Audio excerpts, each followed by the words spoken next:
PM મોદીનું થશે અભૂતપૂર્વ સ્વાગત। ભુજમાં તુલસીના છોડમાં બનાવેલા મહાકાય કમળથી પ્રધાનમંત્રીને આવકારવામાં આવશે। કચ્છમાં પીએમ મોદીની મહેમાન ગતિને જાજરમાન બનાવવા તૈયારી તડામાર છે। આ વખતે પ્રધાનમંત્રી કચ્છની ધરતી પર પગ મૂકશે અને સાથે જ થશે અનોખું સ્વાગત। પીએમ મોદીને આવકારવા ભુજમાં તુલસીના છોડમાંથી મોટું કમળ તૈયાર કરાયું છે। તુલસી રોપામાંથી તૈયાર કરાયેલા સૌથી મોટા ભાજપના પાર્ટી સિમ્બોલ કમળનું પ્રતીક બનાવીને રેકોર્ડ સ્થપાયો છે।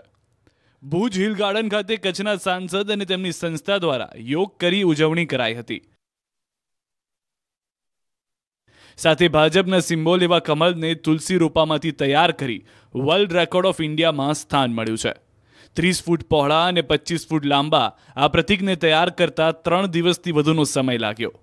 2782 તુલસીના છોડમાંથી આ કમળનું પ્રતીક તૈયાર કરાયું હતું।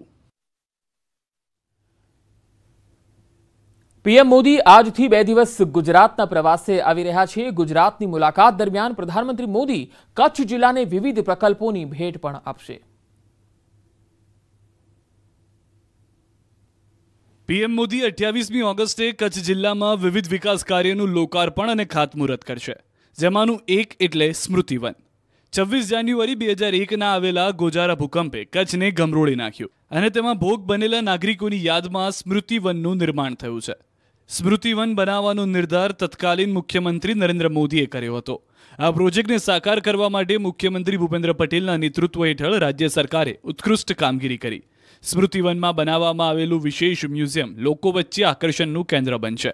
કચ્છમાં ફરવા માટે આવતા લોકોને એક અલગ અનુભૂતિ કરાવશે।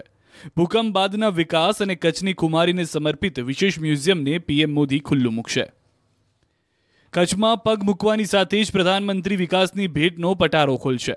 અત્યાર સુધીમાં પીએમ મોદીએ કચ્છને અનેક ભેટ આપી છે, ત્યારે આ વખતે અંદાજિત 10,000 કરોડના ખર્ચે તૈયાર વિવિધ પ્રકલ્પો પ્રધાનમંત્રી ખુલ્લા મૂકશે। ભુજ ખાતે ભૂકંપ દિવંગતોની યાદમાં તૈયાર થયેલ સ્મૃતિ ભવન, અંજારમાં બાળભૂમિ સ્મારક, મોડકુબા સુધીની તૈયારી થયેલ નર્મદા કેનાલ, ગાંધીધામમાં આંબેડકર ભુવન તથા નવા મિલ્ક પ્રોડક્શન પ્લાન્ટને પ્રધાનમંત્રી ખુલ્લો મૂકશે। ત્યારબાદ કચ્છ યુનિવર્સિટી ખાતે વિશાળ જનસભાને સંબોધન કરશે।